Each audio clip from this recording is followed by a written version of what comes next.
Continuamos con su programa Enterados y estamos ahora, pues no escuché el bumper de la sesión, que estábamos aquí distraídos, pero está con nosotros la doctora Aide García Pepén, especialista en medicina familiar y comunitaria.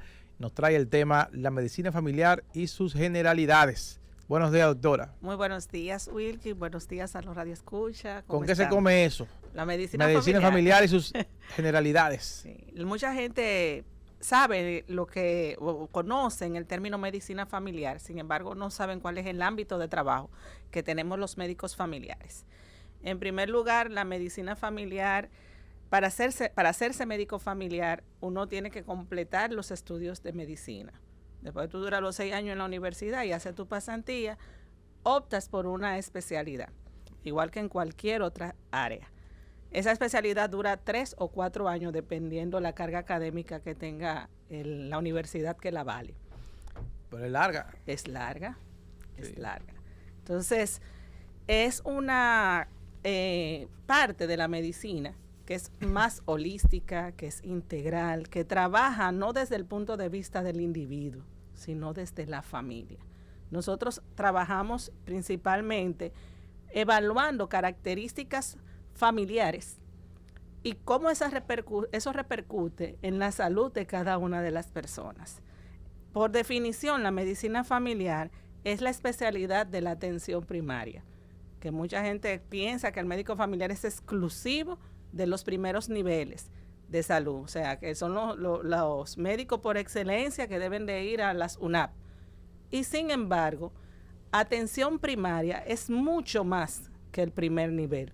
Se trabaja en las 3 áreas, y eso lo hemos hablado en otros momentos que hemos hablado del tema de atención primaria. Se trabaja en todas las áreas y en todos los ambientes.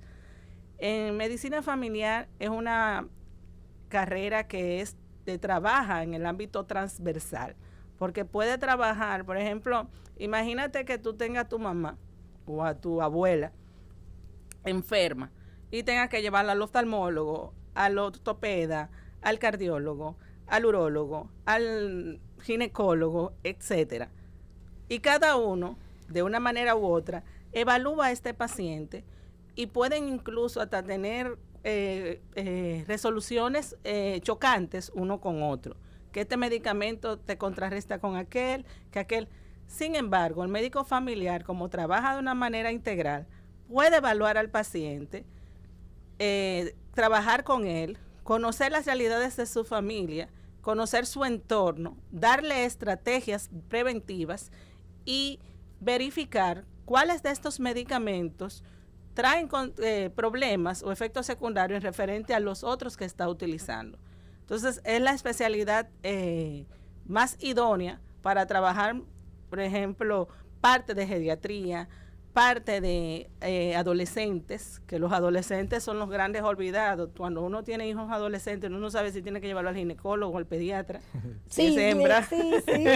O si tiene qué va a hacer con el varoncito, dónde se lleva. Todavía el médico internista no quiere ver niños menores de 15, 16 años. El pediatra ya no quiere verlo tampoco. Entonces son como los grandes olvidados. Y lo mismo pasa también con las personas con discapacidades. Son tantas las dificultades de salud que tiene, que necesita ese médico generalista que pueda verlo de una manera integral, holística, completa, no por fragmentos, no por fracciones, como se hace en las demás especialidades. Muchas veces algunos especialistas nos dicen, no, porque ustedes ni son una cosa ni son otra, trabajan en la parte gerencial, planificación de los centros, organización de las comunidades, promueven la familia, como hacen, por ejemplo, algunos salubristas que trabajan la salud comunitaria y la salud colectiva. Y también trabajan la parte clínica, como hacen los demás especialistas. Entonces, ¿qué son? Pues para eso precisamente se trabaja medicina familiar, para ese empuje que las personas necesitan.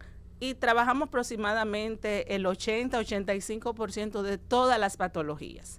O sea, yo recuerdo cuando estuve haciendo mi especialidad, que nosotros rotábamos 2 y 3 meses en cada una de las áreas de los diferentes hospitales.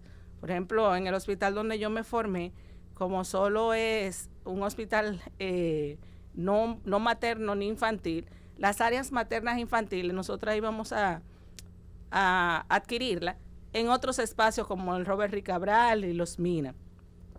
La parte ginecológica íbamos también a los Mina y algunos hospitales, algunos centros también van a la maternidad de la Altagracia. Y ahí interactuábamos con los residentes de ese nivel.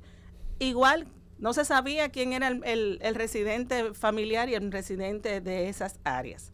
Entonces, esa capacidad especial que es general nos diferencia del médico general per se. O sea, no es lo mismo tú salir de la universidad con algunos entrenamientos básicos, pero dentro del mismo espacio de estudio, a tú tener el compromiso de durante una residencia trabajar con el paciente tú solo. Entonces, también en la formación del médico de familia, nosotros hacemos parte en la comunidad. Vamos y visitamos a los pacientes, conocemos su entorno social. Pero ese proceso se da aquí. Se da ese proceso. Claro. En Estados Unidos. Proceso, ¿no? Aquí En Europa es completísimo. Hay muchos dominicanos que son médicos familiares en España, por ejemplo, y ahí se da de manera holística, como tú decías. Aquí hay provincias completas con todo, como San Juan, sí. que tiene...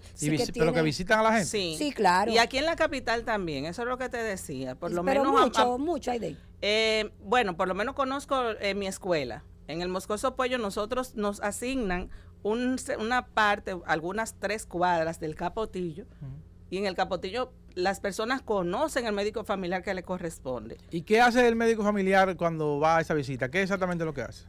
Nosotros utilizamos un instrumento, se llama fichas familiares, que yo estoy en contra de ese instrumento, porque es un instrumento... Bueno, pero es lo que tienen a mano. Lo que sucede es que es un instrumento momentáneo. No sé que guarda un registro. Se guarda el registro, pero lo que te digo es que te trabaja el momento en que tú estás investigando al paciente, no de manera... no hay un seguimiento. Hay un seguimiento, pero si tú lo buscas o el paciente va. Okay. O sea, no hay una programación de seguimiento al paciente. ¿Cómo te digo? Es como si fuese una foto, por así comentarlo. En salud no deberían de existir formularios que sean fotos, sino videos, porque la salud es muy cambiante. O sea, lo que es hoy, mañana no lo será. Si yo te visito hoy y tengo programado para dentro de 3 meses, en esos 3 meses tú puedes tener un aborto, puedes tener una fractura, puedes tener cualquier situación de salud que te impida o te dificulte mantener ese equilibrio. Entonces, sí se da. Yo recuerdo ahora que está tan de moda la 42. Ese era precisamente mi sector. Cuando yo era peligroso, ¿verdad? No, claro que no. Para mí no lo fue. No. Para mí no lo fue porque las mismas personas, como saben que los médicos del Moscoso Puello, por lo menos en esa época, no sé ahora mismo cómo está mi residencia, porque estoy un poquito desligada de allá, pero recuerdo, por ejemplo, la doctora, una compañera mía y yo, nos íbamos juntas a la 42 y al Callejón 8 y a esa zona del Capotillo por ahí las inmediaciones de destacamento. Y tomábamos incluso hasta donde estaba la rampa, que era donde estaba la cañada. O sea, que era un fragmento de aproximadamente 1 kilómetro o medio kilómetro de espacio. Y la cantidad de familia que yo tenía sobrepasaba, porque en Capotillo no es como en algunos otros espacios, que por ejemplo tú tienes 1 kilómetro y tienes, qué sé yo, 50 casas.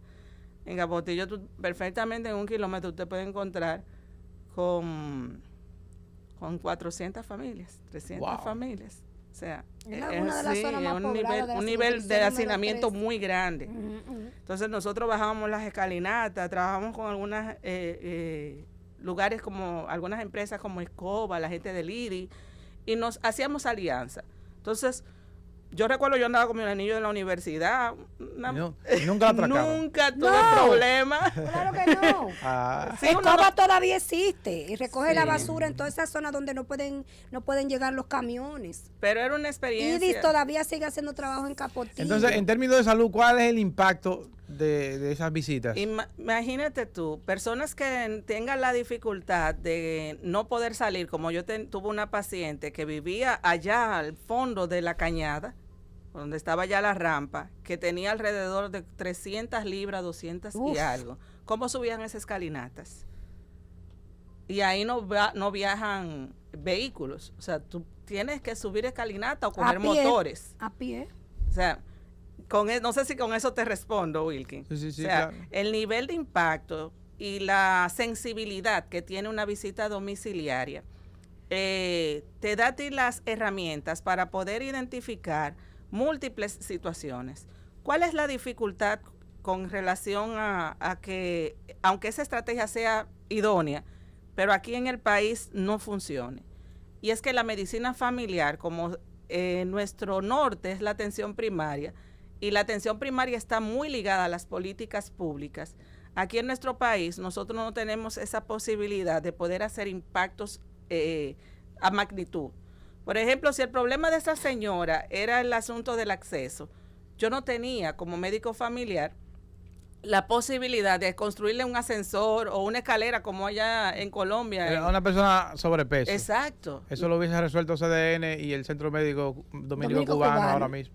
Mira cómo varían las cosas. Es verdad lo que tú dices. Las cosas cambian en poco tiempo. Se supondría ¿Cómo que se llama? ¿Cómo que se llama? Pierde peso, gana vida. Pierde peso, gana vida, CDN. Se suponía, ya no lo volvemos a hacer, ya te cerramos con la segunda temporada. ¿Ya no se vuelve a hacer? Bueno, y No, damos eso no se gracias puede a dejar Dios de que hacer. Miguel salió bien. No, de lo contrario. Nuestro eso no se último puede dejar. paciente que operamos esta semana Eso no está en se su puede dejar de casa hacer. ya desde ayer, recuperándose de su cirugía bariátrica, un proceso complejísimo. Responsabilidad social corporativa de CDN. 100 libras tuvo que bajar para meterse al quirófano, para no tener, para tener menos riesgos, porque todo el que va al quirófano Es la tiene población riesgo. que le va a pedir a CDN que lo siga haciendo. Yo tengo más llamada que el carajo.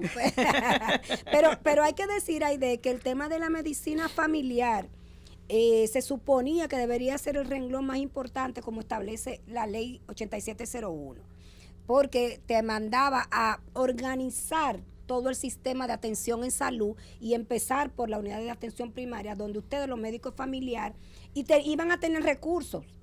Porque tú hablas, ¿cómo saco a esa señora? Pero se suponía que si esa señora y todo el que vive en Capotillo tiene el seguro subsidiado del gobierno, ese SENASA le iba a pagar a la unidad por la atención de esos pacientes. Es lo que debe ser. Es lo que debe ser, como lo hace ahora con las clínicas. Y entonces, ¿qué pasaba? Tú podías tener promoción en salud preventiva, tú podías tener seguimiento a las familias, creo que son 7,000 familias por cada unidad de atención 500 primaria. Familias, 500 por cada unidad de atención primaria. Entonces, que Aide tuviera una unidad de atención primaria dirigiendo un grupo de 20, 25 médicos que le dan seguimiento a esas 500 familias, tienen un registro, tienen un sistema donde te dice, te da alerta, hay que ir a visitar a Rosa, que hace 3 meses que no viene por aquí y necesita su medicamento. Pero recuerda, Ana, que hay una cosa que es lo que dicen los papeles, hay otra cosa que es lo que es la realidad. Totalmente. O sea, muchas Además, veces, recuérdate que el sistema ha sido boicoteado por las ARS, por las clínicas privadas, porque aquí es más fácil invertir o coger más dinero con medicina curativa. No decirme a mí qué debo comer, cómo lo debo comer para no enfermarme. Pero vuelvo y comento, es más fácil uno ver las cosas en papeles que la realidad existente. Claro, eso es así. Cuando hablamos de la atención primaria, tú tienes que garantizar servicios básicos de salud. Totalmente. En esos servicios básicos tú tienes que garantizar agua potable, tienes que garantizar transporte, tienes que garantizar higiene, tienes que garantizar luz, tienes que garantizar comida saludable. Entonces, aunque el médico familiar, por ejemplo, en el mismo San Juan, en la parte sur de la isla, existen la organización que tú dices. Hay centros de primer nivel, cada uno de los centros con sus unidades de atención primaria. Por ejemplo, en La Vega también eso ocurre, en esa región. Aquí en la capital estamos un poquito más desorganizados, pero también hay algunos espacios donde se han trabajado esa organización. Y cuando se entrega a la supervisión de la gerencia de área ese espacio, no se puede simplemente planificar nada. ¿Por qué? Por lo mismo que comenté, la atención primaria deriva mucho y depende mucho de las políticas públicas. Totalmente. Si las personas lo que están teniendo problemas en la sursa por diarrea, ¿tú crees que nada más poniendo una unidad de médica para poder resolver eso? Tú vas a tener una medida apagafuego en ese momento, pero el problema de la sanidad del agua y las dificultades que tienen esas personas, tú no lo estás resolviendo. No, claro que con no. esa medida. Sin embargo, los mismos periódicos y la prensa se hace eco de, está el ministro en tal lugar, está fulano en tal sitio, estamos interviniendo, pero esa intervención es momentánea. Dentro de unos cuantos meses, un año, lo que sea, va a volver los brotes. Y eso ocurre. Si la situación imagínate que tengamos todas las delimitaciones nacionales con las identificaciones de la familia, sus dificultades de salud y las características que dice la ley. Ok, el problema principal es de trastornos de la piel, pero ese trastorno de la piel se debe a vertederos. La mayoría de los vertederos que hay en República Dominicana son de cielo abierto. A cielo abierto. Entonces, ¿cómo vas a resolver, independientemente tenga esa información como médico familiar y como sistema de salud, una situación que depende de condiciones generales, estatales, e intervenciones y planificación macro? Entonces, a pesar de esa situación, nuestra especialidad es sumamente gratificada. ¿Por qué? Nos sentimos tan satisfechos de ser médicos familiares y nos sentimos tan felices, y son alrededor de 14 escuelas. O sea, aquí en República Dominicana somos muchos médicos familiares. ¿Y están todos en el sector público? La mayoría somos del sector público. El sector privado ni nos tienen en cuenta. No, para que no, ustedes son un problema. Ni siquiera nos permiten. Son un problema para ellos. Ni siquiera nos permiten tener el código. Pero la satisfacción que tenemos es precisamente con ese acercamiento con las familias y con los individuos. Es prácticamente como hacerse, yo no sé si ustedes recuerdan las películas antiguas, no, llámame a fulano, que es mi médico de cabecera. De cabecera, no, quiero hablar con Perenceja, que es la médico de mi familia y de mis hijos. Exacto. Eso es lo que debe pasar. Esa posibilidad. Y también la parte creativa, el buscar una conciliación. Mira, esto es lo que tienes, ¿qué vamos a hacer con tu situación? Mire, doctora, como me ocurrió también, yo hablo mucho de mi ejercicio. Me ocurrió en el 2007, cuando me fui para allá, para la orilla del río Sama, a trabajar con las personas damnificadas de la tormenta Noel y Olga. Estábamos en un refugio y de ahí nos pusimos a ver, mira, la dificultad es que el refugio, aunque tenga, qué sé yo, 60 familias, no tiene baños. Y están haciendo sus necesidades en latas. Le va a causar problemas. En latas y en funda, y la tiraban al río o al techo del refugio. Imagínate tú cuando llovía. Virgen Santa. Entonces, ¿qué hicimos? Vamos a hacer un operativo de limpieza micro entre nosotros mismos para poner este refugio en condición. Estos 3 cuadros son de fulanito. O sea, esa participación de las personas te da una satisfacción y te da una sensibilidad humana. Pero además, cuando tú los orientas y ellos tienen información a mano, se convierten en ciudadanos más responsables, que se reclaman aún más. Porque si un médico familiar tiene una cuadrilla de, qué sé yo, 200 familias y ahí no hay agua, cuando tú le empiezas a decir a ellos, si no hay agua nos vamos a enfermar, por esto, empiezan a hacer protestas y la casa tienen que resolver. ¿Entiendes?